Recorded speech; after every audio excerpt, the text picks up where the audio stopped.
السلام عليكم، ازي حضراتكم عاملين ايه؟ معادنا مع فيديو جديد وسلسلتنا ازاي تشطب شقتك.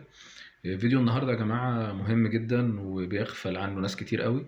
وفي معلومه الناس اللي ما بتتعاملش مع مهندسين او اللي مش عارفه بتقع فيها، هي ان انا بعد السيراميك استعجل استعجل استعجل واقول ايه، طب انا خلاص عايز اخلص، واقوم جاي بعد السيراميك ابدا ادهن على طول. فطبعا دي مشكله كبيره جدا يا جماعه، ان بنلاقي بعد كده فوق الوزر تظهر رطوبه. شهر اتنين تلاتة بعد ما سكنت تبص ايه السبب يا ايه ده، ايه اللي حصل؟ هو ده كان السبب. نفس الكلام بيحصل لو اتعمل، هيظهر لحضرتك في الحيطة اللي في ظهر الحمام والمطبخ. بالبساطة نقول نظرية الأنابيب الشعرية يا جماعة، اللي هي إن الجزيئات السائل بتنتقل خلال الأقطار الضيقة للمسامات.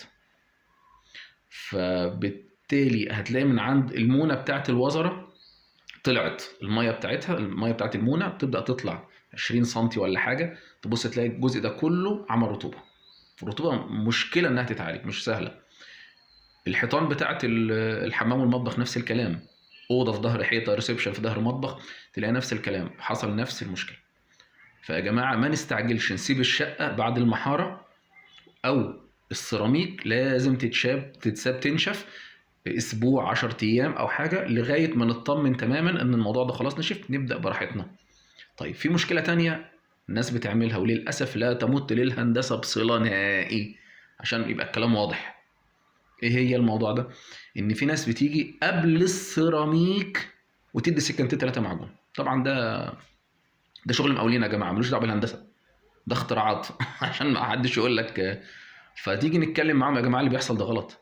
يعني انا دلوقتي هاجي همعجن قبل السيراميك، وفي عمال شغاله بمونه، واللي رايح واللي جاي ايده عماله بقى تبصم، والمعجون ده معروف ان الدهان ده يعني الفينش. فيقول لك هندسه، لا طب انا ده انا بسيب نص متر هندسه من عند الوزر عشان ما ترطبش والمعجون ما يطولوش رطوبه. هو انت كده خلاص، انت كده عالجتها يعني؟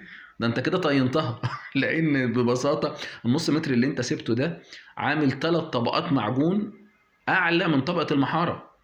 فبالتالي انا لما هاجي هعالج الكلام ده او هاجي افنش بعد بقى السيراميك، هعالج بقى الطبقات اللي مش موجوده في المحاره دي، يعمل غصب عني لازم يعمل لحام في النص، لحام بين ال3 طبقات اللي اتعملوا قبل كده وال3 طبقات اللي لسه هيتعملوا. ايدي مش مكن عشان تبقى كلها زي بعض، حتى لو صنفرت هيبقى فيه زي مطب كده. طب ليه ابوظ الدنيا وابوظ شغلي؟ اشتغل صح، ماليش دعوه بكلام المقاولين. ناس ببساطه المقاولين بتعمل كده يا جماعه عشان تضمن بند النقاشه ان هم اللي هياخدوه، يعني مش هيروح لحد تاني.